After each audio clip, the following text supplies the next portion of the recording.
Bonjour à tous, vous êtes bien à l'écoute de Radio Taïwan International. Nous sommes samedi 9 novembre et nous vous invitons à écouter tout de suite le courrier des auditeurs. Hello. Hello. Guten Tag. Guten Tag. Bonjour. Bonjour. Здравствуйте. Здравствуйте. Hola. Hola. Konnichiwa. Konnichiwa. Xinjiao. Xinjiao. Sawadika. Sawadika. Bonjour à tous, c'est Meg Wang Et Florian Dai. pour vous présenter le courrier des auditeurs. Alors, beaucoup de choses à annoncer, n'est-ce pas? Oui, toujours. Enfin, pas toujours, mais aujourd'hui Oui. particulièrement. Aujourd'hui particulièrement, en fait, tout d'abord, nous souhaitons remercier tous les auditeurs qui ont pris la peine de participer à notre activité Ma connexion à RTI. Alors, vous étiez très nombreux, en fait, à participer à cette activité et j'ai pris aussi le plaisir de vous lire, de découvrir, en fait, votre histoire personnelle avec RTI. Certains étaient venus à Taïwan, dans les locaux de RTI, et d'autres sont jamais venus, mais nous ont connus depuis avant que tu sois né, en fait, je pense. Oui, bon, ça va. Hein. Oui, et certains ont dit qu'ils ont découvert, en fait, par hasard, un jour, à travers les ondes, la voix de Tiffen.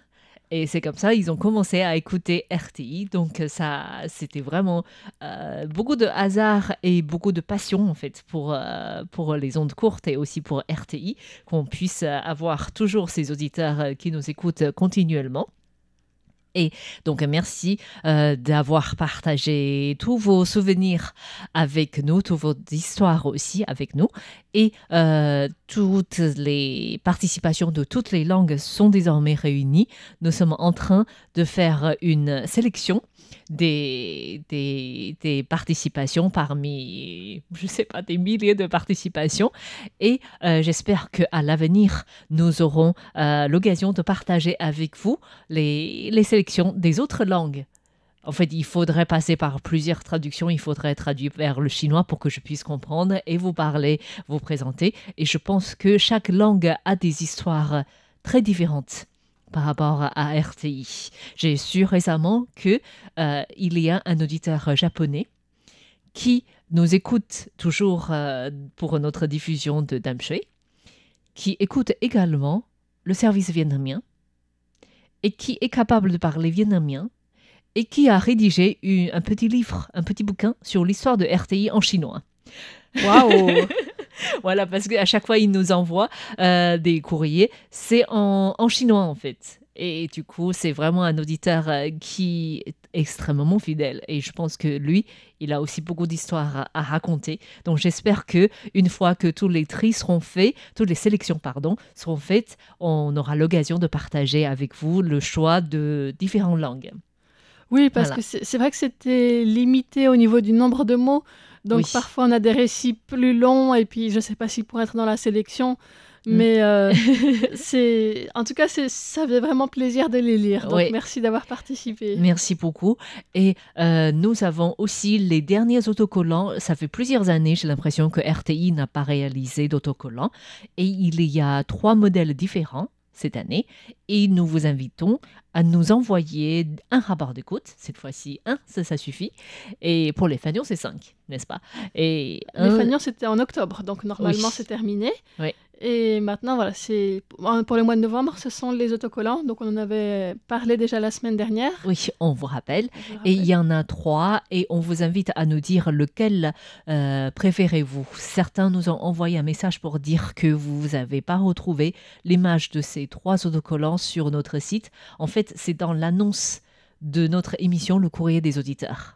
Donc, on pourrait vous remettre cette semaine, donc si vous nous écoutez, normalement, dans l'annonce du Courrier des auditeurs de cette semaine sur notre site, il y a l'image, la photo de ces 3 autocollants. Donc, n'hésitez pas à nous envoyer un rapport d'écoute et préciser aussi que vous souhaitez recevoir un autocollant. Parce que tout le monde fait pas la collection, peut-être. Exactement, oui. Voilà. C'est donc par rapport aux annonces. Et il y a bien sûr les concours. Les concours, donc le concours du mois de novembre, où on vous demande quel pays réclame de Taïwan qu'il déménage son bureau de représentation. C'est très simple, n'est-ce pas? Je fais un soupir parce que c'est désespérant. Voilà, et ça fait des semaines que ça dure.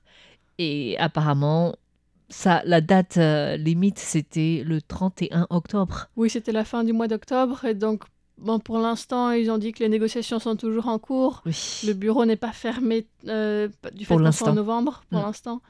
Mais ça sent le roussi quand même. Ça a l'air difficile, même si Taïwan annonce des mesures de représailles, c'est-à-dire de faire quitter le bureau de représentation de ce pays hors de Taipei. Mais finalement, ça ne change pas grand-chose en fait. Je pense c'est non, ça va créer des inconvénients pour les habitants de ces pays, mais pas pour les intérêts du pays en soi. Pas du tout. C'est incomparable avec la pression que doit mettre la Chine à côté pour obtenir ça. Tout à fait. C'est les ressortissants de ce pays-là qui doivent quitter Taipei pour aller dans d'autres villes pour faire les procédures administratives nécessaires, en fait. Donc, c'est plus une sanction. On pourra le mettre dans le nouveau Taipei, ça reste à peu près pareil. On va le mettre à l'île des orchidées, voilà. Oh, bah chouette, on part en voyage. C'est une plaisanterie. Vous voyez, je ne serai jamais diplomate. Voilà. Bon, ça, c'est par rapport au concours mensuel. Et le cadeau? Alors, le cadeau sera un petit bloc-notes coloré. Ouais. Et donc, il y aura 6 gagnants. Oui. Et tout de suite, c'est le concours trimestriel. Oui, donc pour le concours trimestriel, on parlait d'un musée taïwanais qui célèbre son centenaire, qui sera marqué par une exposition en coopération avec la France. Et on vous demande donc quel est ce musée et quel est le nom de l'exposition. Ça a l'air simple, j'ai l'impression. Je pensais au début que ça allait être difficile, mais finalement, en connaissant bien l'histoire de Taïwan, vous pouvez peut-être deviner qu'il n'y a pas autant de musées qui ont des histoires très longues, en fait, qui arrivent au moins à un siècle. Voilà. Et puis, je pense que le fait que ce soit une coopération avec la France, ça fait que c'est assez facile de trouver ces informations en français aussi. Voilà, donc c'est à répondre durant le dernier trimestre de l'année 2024. Pardon, on n'est pas encore 25. Et comme cadeau? Alors, ce sera une bouteille d'alcool taïwanais, mais à mettre sur le frigo et pas dans le frigo. Ni dans le ventre, malheureusement. Oui, non, vaut mieux éviter. Là, si vous avez des jeunes enfants, donc ce sera un magnet. Oui. Et sinon, une petite annonce qu'on a déjà parlé de carte QSL de l'année prochaine, 2025 cette fois-ci. Et le calendrier est aussi sur la route de partir de RTI. Le calendrier est réalisé cette fois-ci. C'est pas sur le thème de la montagne comme on avait prévu pour les cartes QSL, mais c'est sur les différents sons typiques de Taïwan. Donc, vous pouvez imaginer, c'est un calendrier avec une image, mais qui vous présente en même temps un QR code qui vous permet de scanner et écouter ce son de Taïwan. Voilà, donc c'est un calendrier interactif. Et pour ceux qui parlent chinois, il y a aussi une présentation du son en fait qu'on entend. Voilà, malheureusement, c'est pas en toutes les langues. On n'a pas réussi à faire que ce soit en toutes les langues, mais c'est en chinois. Voilà. Donc ça vous permettra d'écouter du chinois. Voilà, une langue qui parle avec le nez. Non. Ça va, c'est pas si... Non, ça va. C'est pas si nasal que ça. Il y a pire. Il y en a plus prononcé. Voilà. Mais je trouve que le taïwanais, par exemple, est plus nasal que le mandarin. C'est plus difficile à prononcer. C'est sûr. Pour vous donner un petit exemple, c'est le oui. Vietnamien, en fait. Voilà, c'est donc par rapport aux annonces qu'on a à faire. En fait, on avait dit qu'il y aura beaucoup d'annonces. Effectivement, c'est le cas. Enfin, maintenant, nous allons répondre aux questions de nos auditeurs. Oui, donc merci à toutes les personnes qui nous ont envoyé des questions. Et aussi des rapports d'écoute, bien sûr. Et des rapports d'écoute, et des petits messages, n'importe quoi, on prend tout. Tout nous fait plaisir. Voilà, et je voulais commencer par un message de Philippe Marsan qui nous a partagé une image d'un ancien chemin de fer qui reliait Biganos au nord du bassin d'Arcachon, donc qui était une voie unique non électrifiée, un service qui a été arrêté dans les années 70, et il nous dit donc qu'aujourd'hui cette voie ferrée a été remplacée par une piste pour vélo. Et donc il demande est-ce qu'il y a eu ce genre d'événement à Taïwan avec des anciennes voies ferrées. Ah, des anciennes voies ferrées, il y en a qui sont transformées en métro. C'est notamment la ligne de métro très célèbre de Damshui, en fait, la ligne rouge de la ville de Taipei. Avant, c'était un train qui desservait la côte jusqu'à la ville de Taipei, en fait. Et c'est devenu métro. Et je crois que pour certaines collectivités locales, comme à Taidong, par exemple, il y en a des tronçons qui sont transformés dans un grand village artistique où il est possible de passer en vélo. Mais il y a forcément d'autres endroits, en fait. Il y a forcément d'autres endroits, effectivement. Je pense que Floriane est est spécialiste pour répondre à la question, pour avoir fait... Je crois que tu es la seule du service français. J'ai pas fait le tour à vélo, hein. Oui. J'étais à pied. À pied, oui, effectivement. Je croyais que c'était en vélo. Mais je suis passée sur des tronçons qui étaient des anciennes voies ferrées. D'accord. Qui étaient partagées avec les vélos aussi. D'accord. Donc effectivement, j'étais passée sur un endroit près de Taichung. La piste cyclable s'appelle Dongfeng, entre Dongshu et Fengyuan. Donc c'était un chemin de fer qui était construit sous l'époque japonaise et qui passe par Fengyuan, Shigang et Dongshu, qui servait principalement à transporter le bois, en particulier des cyprès rouges et des cèdres, mais aussi des matériaux pour la construction du barrage de Shigang et des produits agricoles. Tout ça parce que c'est très proche de la zone Alishan, en fait, il y avait des abattages de bois, en fait. Alors, c'est un peu plus au nord. Je pense que c'est lié à tout ça, en fait. C'est tout le bassin où il y avait l'exploitation du bois, en fait. Ça reste aussi là, ouais. Et donc, cette piste cyclable a été inaugurée en l'an 2000, donc le long de zone verte et près d'un centre culturel Aka aussi. Et elle est longue de 13,6 km, donc effectivement, c'est pas très long. Elle a été prolongée en 2005 par un tronçon entre Houli et Fengyuan, qui est aussi une ancienne voie ferrée, qui passe notamment par un pont en métal dont la construction date de 1908, au-dessus de la rivière Dajiaxi, et dans un tunnel qui est relativement long, puisqu'il fait 1,2 km, et qui a aussi été construit la même année, donc pour la voie ferrée. D'accord. Donc ça, c'est une piste cyclable qui est assez symbolique, je pense, comme ancienne voie ferrée à Taïwan. Il y en a d'autres. Il y en a une entre Uli et Fuli sur la côte est. Voilà. Donc là, c'est une piste cyclable qui fait 10 km et qui est très typique parce qu'elle passe sur un pont qui enjambe la rivière Xiuguluan. Donc ce pont a été construit en 1930 et il chevauche la faille entre la plaque tectonique eurasienne et la plaque philippine. En fait, si on passe sur le pont, on peut voir une plaque qui explique qu'effectivement, c'est ici. Il y a la rencontre de ces deux plaques. Et effectivement, c'est une zone très sismique. Je crois que le séisme de petite échelle, ça fait partie du quotidien, en fait. Ouais, c'est vraiment très fréquent. Ouais. Et on voit aussi sur... En fait, le fait que ça bouge autant, ça fait qu'il y a eu un écart grandissant entre les piliers du pont, qui rendait difficile l'entretien et la sécurité des trains. Et donc, en 2007... l'entreprise Taiwan Railway a créé la piste cyclable et on voit aussi sur la piste cyclable qu'il y a beaucoup de réparations qui sont faites à un certain endroit sur le pont. C'est plus simple, c'est plus en sécurité de passer en vélo qu'en train en fait. Oui, effectivement, oui. Un vélo met moins en danger le pont qu'un train. On abandonne le vélo en cours. Voilà, après il y a aussi une piste cyclable entre Zhuifang et Houtong dans le Nouveau Taipei qui fait 6 km de long et qui longe les berges de la rivière Keelung et de la voie ferrée de Ilan. Et elle passe aussi dans plusieurs tunnels qui datent de l'époque japonaise, qui sont plus utilisés depuis la mise en place de voies ferrées bidirectionnelles dans les années 70. Oui. Et donc, cette piste cyclable est plus récente, elle a ouvert il y a 2 ans. Donc, on voit il y a beaucoup de tronçons. En fait, il y en a aussi d'autres à Taoyuan, à Changhua, à Wudu, dans le Nouveau Taipei, mais qui sont relativement récents et souvent sur des distances assez courtes, ou parfois qui reprennent juste des anciens tunnels. Et il y en a qui sont aussi en construction. Clément Tricot avait partagé une interview des architectes de la Dark Line, qui est un projet de piste cyclable et piétonne, une voie verte, qui demande aussi la restauration d'anciens tunnels de l'époque japonaise, qui étaient à l'époque dédiés aux voies ferrées.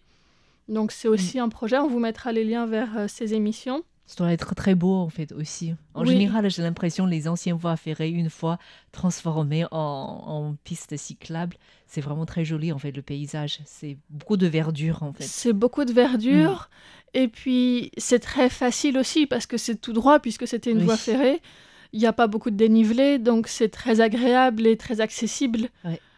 C'est très bien pour C'est faire parfait du pour moi. vélo, mais Mm. pour du roller aussi, pour tout type de Je déplacement. crois que dans certains lieux, je me demande si c'est pas dans le Nouveau Taipei, ils promeuvent aussi des pistes des pour c'est une attraction touristique, des vélos à deux, mais pas Des pas tandems. pas des Ah, tandems, pas des mais tandems en horizontal. Ça fait un petit chariot, en fait une petite charrette Ah. qu'on pédale à deux en fait pour avancer. Ça c'est aussi dans ce Oui. genre d'aménagement en fait. Ouais, j'en avais vu aussi à Taidong, dans Ouais. les rizières, par exemple, pour aller Ouais. se promener là-bas, où c'est tout plat aussi, effectivement. Mm.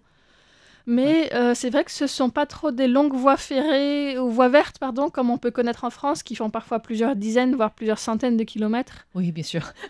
Mais c'est ça. Ce sont souvent des tronçons assez courts, et on fait une petite boucle, et puis c'est fini. Oui, malheureusement, Taïwan a normalement une piste cyclable qui fait le tour de Taïwan.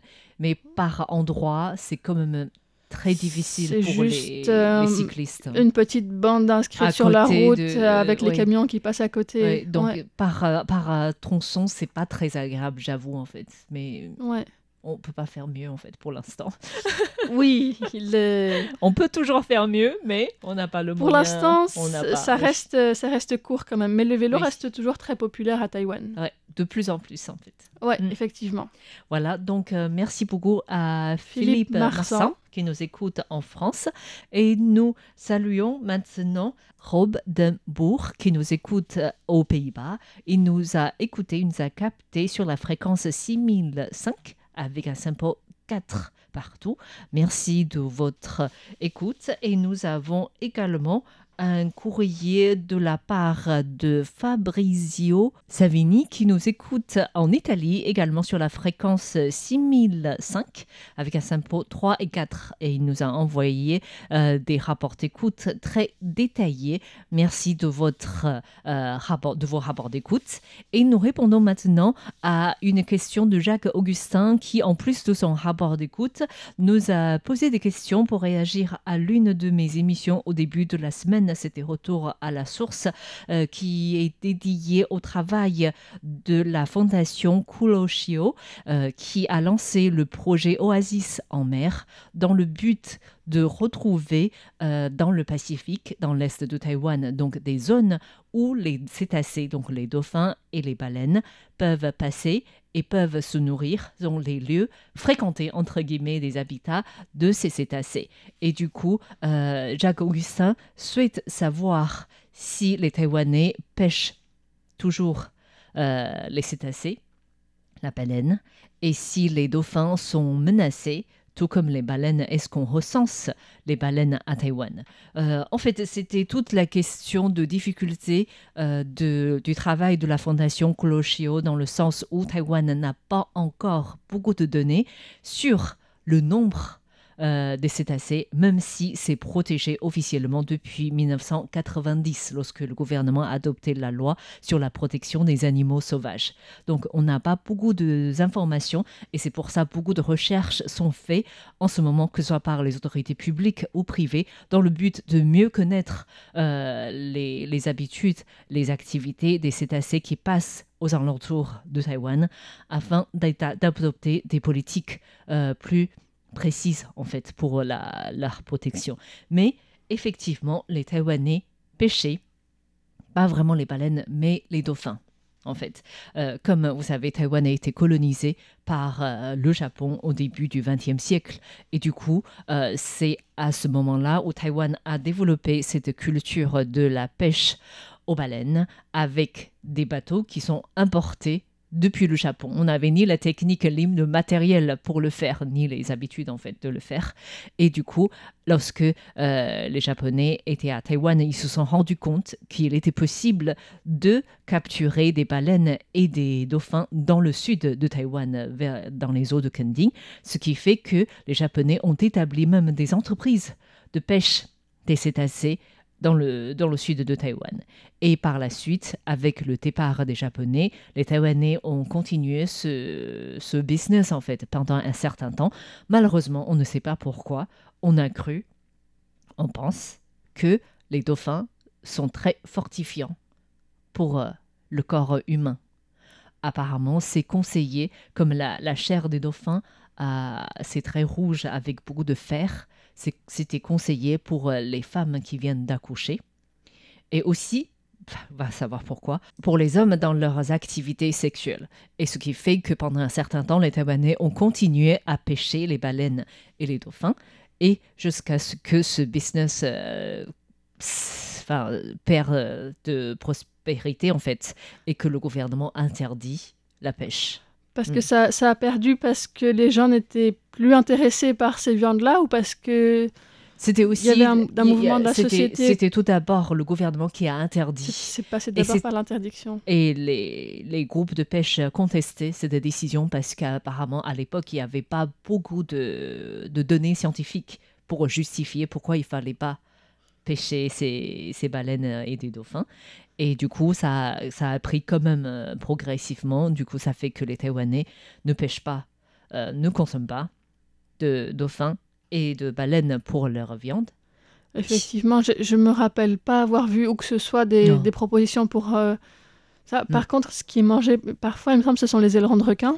C'est les requins, c'est les ailerons de requin qui sont très... C'est vraiment une pratique très contestable que les Taïwanais, normalement, c'est interdit.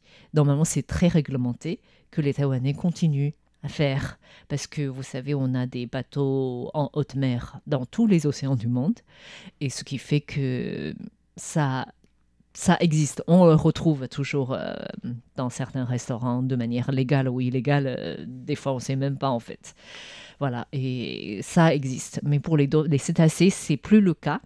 En fait, j'avais dit dans mon émission, dans le monde, il y a 90 espèces de cétacés, dont quasiment un tiers peuvent passer dans les eaux de Taïwan. On parlait, la fondation Kuroshio travaille surtout sur la côte est, où les baleines et cétacés sont de passage dans le Pacifique. Mais à Taïwan, dans l'ouest, il y a aussi un dauphin qui s'appelle le dauphin à bosse du Pacifique, qui nécessite l'attention des Taïwanais dans le sens où les Taïwanais l'appellent ça le poisson de Mazu, de la déesse de la mer. Mais c'est une baleine, non, un dauphin, pardon, qui est surtout dans l'ouest de Taïwan. Et qui dit l'ouest de la côte taïwanaise, dit les éoliens. Les éoliennes, ouais. Les éoliennes, ce qui fait que, en fait, depuis quelques années, les groupes de protection environnementale agissent pour protéger ces dauphins, qu'ils ne soient pas influencés par les travaux d'installation des éoliennes. Bon, le travail continue, mais c'est vrai que ça représente une menace énorme vu le nombre d'éoliennes qu'on construit, en fait, continuellement sur la côte. Voilà. Et en tout cas, tous les animaux les cétacés sont protégés, la chasse est interdite et toutes les études continuent. Mais malheureusement, comme dit le directeur de la fondation, les cétacés se retrouvent malheureusement parfois dans les filets de pêche. C'est pas uniquement à Taïwan, c'est le cas en général dans le monde. Apparemment, chaque année, plus de 300 000 cétacés sont morts à cause des filets de pêche mélangés avec d'autres récoltes, d'autres pêches en fait. Et ce qui fait que ça reste une menace directe, la pêche. Il y a aussi des pollutions chimiques apparemment dans les cétacés qui échouent sur la plage taïwanaise lorsqu'on fait la biopsie. On retrouve une densité importante de l'argent en fait. D'accord. Et c'est à cause de l'utilisation de nano-argent qui est utilisé dans l'industrie pharmaceutique, des pesticides ou agroalimentaires. Et pour les dauphins, ça réduit la force du système immunitaire. Et du coup, ça représente aussi une menace pour les cétacés, sans évoquer, bien sûr, des fois, il y a des chocs contre les bateaux, en fait. Voilà, c'est donc la situation à peu près des cétacés dans les eaux proches de Taïwan. Merci beaucoup à Jacques Augustin d'avoir posé cette question et merci de votre rapport d'écoute. Et puis on va continuer avec une question de Christian Guibaudot qui s'inquiète un petit peu des caprices de la météo, qu'il y a eu en Espagne et puis à Taïwan, Oui. donc qui entraîne des dégâts importants et donc qui demandait par rapport aux réparations qui coûtent des millions voire des milliards de dollars ou d'euros. Il demande en 2023 combien de millions ont été dépensés pour remettre les infrastructures en état. Waouh. Donc, en 2023, il faut savoir qu'il y a eu 6 typhons qui sont passés proches de Taïwan, dont un qui est vraiment passé sur Taïwan et un qui a frôlé la pointe sud. Donc, c'est différent chaque année, en fait. En 2022, aucun typhon n'a touché Taïwan. Cette année, on était relativement épargnés ces 3 dernières années, en fait. Ils se sont décidés de venir en 2024, cette année. Voilà, donc c'est très variable. Les dépenses liées aux reconstructions suite au typhon sont très, très variables d'une année sur l'autre. Tout à fait. Selon chaque typhon, en fait.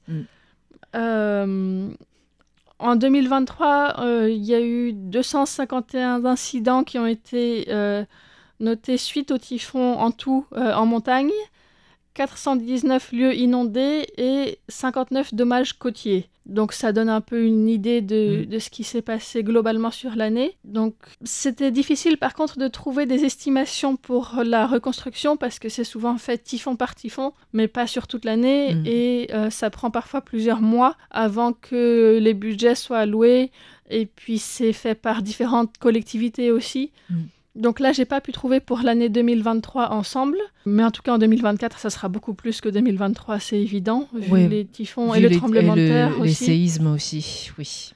Mais pour le typhon Kaimi, donc qui a touché Taïwan cette année en juillet, j'ai trouvé que le financement de reconstruction a été approuvé pour 3319 projets dans 12 comtés et villes, donc de la part du gouvernement central pour les collectivités locales, pour un montant total de 14 947 806 000 dollars taïwanais. C'est-à-dire 430 822 000 euros. Voilà. Et je vous fais grâce des... Du coup, ça veut dire que ça dépend, en fait. Ça varie vraiment des cas catastrophiques et les zones touchées, en fait. Ouais, selon ce qui est abîmé, comment c'est abîmé. Oui. Je pense que le tremblement de terre, c'est peut-être le triple de des dégâts que fait un typhon qui passe vraiment sur Taïwan. Et ce qui reste un peu en périphérie, il y a plus de dégâts liés à la pluie, mais ce ne sont pas vraiment des dégâts aussi importants au niveau des infrastructures en général. Il y a des éboulements, des glissements de terrain. La différence, c'est les séismes, c'est plus concentré sur un lieu, en fait. Ouais. Et cette année, a priori, c'est toujours Hualien qui... C'est Hualien qui prend très souvent, et les typhons aussi, Hualien prend beaucoup en général. Oui. Donc, cette année, Hualien met en place beaucoup de mesures pour inciter le tourisme, parce que c'est comme leur principale ressource économique pour la région. Mais ça peine à se redémarrer, en fait. Les gens préfèrent ne pas y aller pour raison de séisme, des répliques, des typhons, voilà. Et puis, suite au séisme, le parc de Taroko a été partiellement fermé, encore maintenant. Donc, c'était une des attractions principales de la région. Donc là, on se dit, c'est pas le moment d'y aller. Et aussi, agriculture, c'est aussi une grande zone de culture de riz. Voilà. Et du coup, beaucoup sont touchés, même pour l'élevage de volailles, en fait. Il y en a beaucoup qui sont noyés, en fait, durant le dernier typhon. Donc, ça peine. C'est vraiment difficile, en fait. Il y a beaucoup d'investissements qui doivent être faits au niveau central et aussi au niveau local, pour redynamiser les différentes régions après les catastrophes. C'est toujours comme ça, en fait. Ouais. Donc, on remercie Christian Guibaudot pour cette question. Merci beaucoup. Merci à tous de nous avoir écoutés. C'était Megouin. Et Florian Day pour le courrier des auditeurs.